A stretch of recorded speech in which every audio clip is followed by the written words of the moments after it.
My favorite part of working at Invista as a forensic mechanical engineer is the enormous variety of equipment and products that I get to evaluate.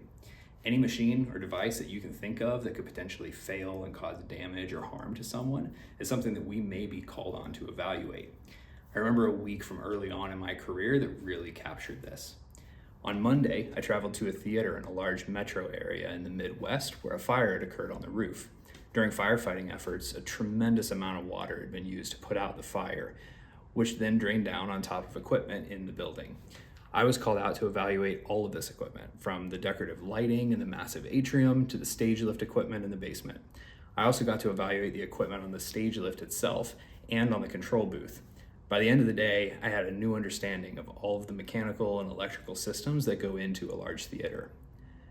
On Wednesday, I was back at another inspection, this time looking at a failure on a 3,000-ton stamping press. This was an ongoing project that I'd been involved with for some time, but on this day, I was able to inspect the gearing and mechanical linkage that had been removed from the press. I got a chance to work directly with the manufacturer of the press, as well as the rebuilders and riggers, to determine the cause and extent of damage, to try to get this press back into operation as quickly as possible and get it back to stamping out vehicle frames. On Friday, I went small scale and inspected a toilet supply line that had fractured and caused about $200,000 in damage to somebody's home. I spent the day in a laboratory setting using optical and digital microscopes, scanning electron microscopy, energy dispersive spectroscopy, and metallography to confirm whether a manufacturing defect had caused the supply line to fail.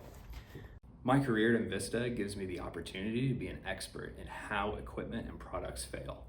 Every day here feels kind of like a behind the scenes on how the world and society works.